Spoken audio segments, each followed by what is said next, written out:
enough, we've been joined by Daniel Berehulak, who has won World Press Photo Awards, Pulitzer Prizes, and he's just going to talk a little bit about the cameras and some of the kit he uses while he's working to get those just amazing, incredible images. So, Daniel, tell us a bit more. I see you've got a G9 there. Yep, absolutely. Why the Panasonic G9? I use Panasonic Lumix, especially in moments where I'm trying to be discreet. With the silent mode, with the autofocus speed and the shutter, and just the size of the camera, I can be in an intimate environment and basically not be intrusive when I'm covering stories there. So I like to use the G9. Also, there's the 15mm. Is an incredible lens. It just keeps things like compact as well, and the new 12-60 is fantastic. And in terms of perspective, that 15mm lens kind of 30mm equivalent.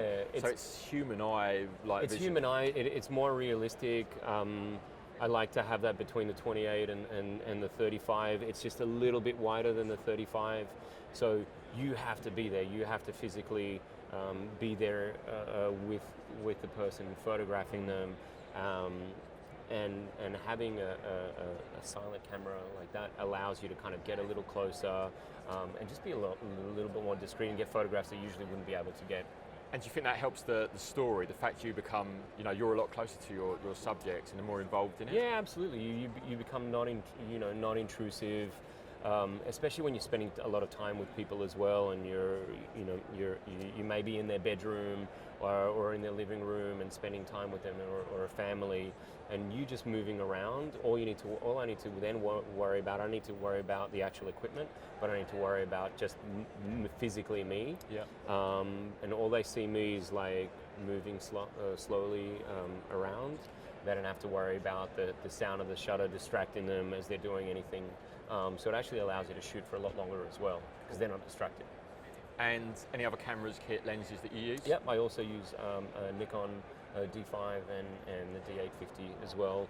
The D5 for like tougher news assignments, where I need a rapid burst rate, and also something that is extremely durable and can resist like knocks. And either with a 35mm lens or a 24-70 or so. What would you say to somebody who's got a entry-level DSLR, but they want to start making a difference? They want to start doing sort of more photojournalism. What advice would you give to those people starting out? Find the camera that suits your shooting style. What kind of things you like to shoot.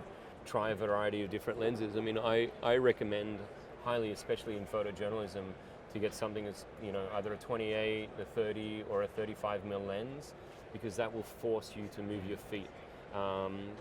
I remember starting out my career and having the lure of a zoom lens. Sometimes you can have the luxury, or you could just sit back and zoom in. And then I remember getting those photos back and looking at them, and they just lacked intimacy. With a fixed mil lens of around 35, you have to be the zoom. You have to move your feet, and that forces you to interact with the people that you're photographing, and allows you to be a little bit more intimate, but also just the perspective as well. Like in those at that focal length, you really feel that you can like almost reach into the photograph and touch the person or the people in them, and it looks that realistic. It's not a flat image like you would get on a zoom, or a stretched out image that you get on a 16mm or anything like that. That's brilliant. Daniel, I really appreciate your time. Pleasure. Thanks a lot. Thanks so much. Cheers.